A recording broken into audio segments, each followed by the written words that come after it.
નર્મદા જિલ્લાના કેવડિયામાં એસઆઈઆરની કામગીરી વચ્ચે મોટા રાજકીય વિવાદના એંધાણ વર્તાઈ રહ્યા છે, જેમાં કોંગ્રેસ પ્રમુખના પરિવારના નામ મતદાર યાદીમાંથી ગાયબ થયા હોવાનું સામે આવ્યું છે. જિલ્લા કોંગ્રેસ પ્રમુખ રણજીતસિંહ તડવીના પત્ની, માતા, કાકાઓ અને અન્ય કુટુંબીજનોના નામ મતદાર યાદીમાંથી કમી કરાયા છે. તો સાંઢિયા ગામના કુલ 598 મતદારોમાંથી 97 નામો કાઢી નાખવામાં આવ્યા છે. હવે માત્ર 501 મતદારો જ યાદીમાં છે. તો રણજીતસિંહ તડવીનો આક્ષેપ છે કે સરકાર જાણી જોઈને કોંગ્રેસ સમર્થકો અને નેતાઓના નામો ટાર્ગેટ કરી કાઢી રહી છે.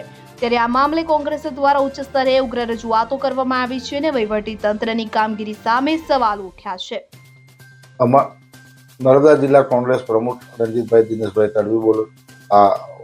ને મારા ગામ સાંઢિયામાં અમે કાલે યાદી મળી, મને મામલતદાર સાહેબ પાસેથી યાદી લઈને અમે ચેક કર્યું તો મારા ગામમાંથી 97 નામ નીકળી ગયા છે.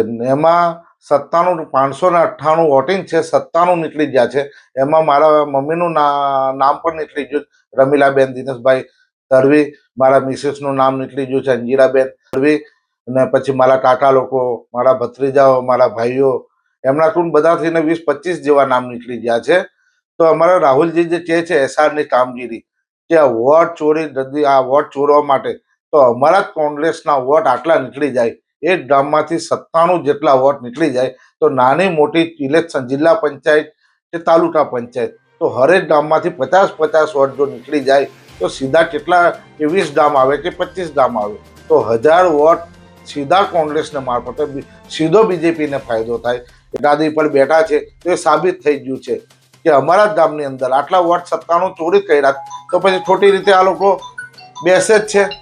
વોટ ખોટી ગાદી લઈને તો ખોટા ચોરી, એટલે જ વોટ ચોર ગड्डी છોર જે નારો છે રાહુલજીએ આપ્યો છે એ બરોબર છે. મેં જ્યારે ફોર્મ ભર્યું, જે બેનને આપ્યું, એમના બીએલઓ વાળા એમના બેનને આપ્યું, જાતે મારી પાસે પ્રૂફ પણ છે, ફોટો પણ છે કે મેં બધાના મારું ફોર્મ આપ્યું, મારી મિસેસનું આપ્યું, મારી મમ્મીનું આપ્યું, અમારા ઘરવાળાના બધાના એમના પણ પ્રૂફ છે.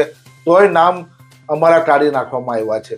તો એટલું કે આ કોંગ્રેસના વોટ જ કાઢી નાખવામાં આવે, તો અમારે તો ખાલી મેં ખાલી બેઠો જાણવા મળ્યું કે મેં મારા ગામનું જોયેલું, તો અમારા વિસ્તાર ગड्डी વચ્ચે બધો આખો વિસ્તાર નર્મદા જિલ્લામાં, તો આટલા કેટલા વોટ કાઢી નાખ્યા છે આ લોકોએ.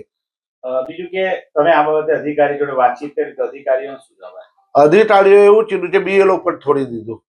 મેં મામલતદાર સાહેબને વાત કરી, એમને વાત છે જે છે એમને વાત કરી ફોન પરથી. મેં શું સાહેબ આવું કેવું થયું, તો તમને બીએલઓ નોટિસ બોટિસ નહીં આપી, તો બીએલઓ નામ એમના એ લોકોએ માથા પર, ત્યાં સરકાર જ એમને ચડે છે. બીએલઓ નું ખાલી નામ છે, સરકાર તરફથી જ આ લોકો કાઢી નાખવામાં, અમારા કોંગ્રેસના વોટ કાઢી નાખવામાં આવ્યા છે.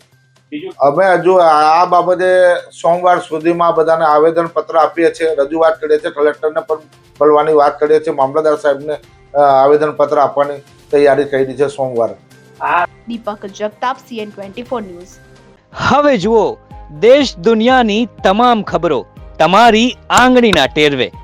ઉઠાવો મોબાઈલ અને Google Play Store પરથી ડાઉનલોડ કરો અમારી CN24 ન્યૂઝ મોબાઈલ એપ.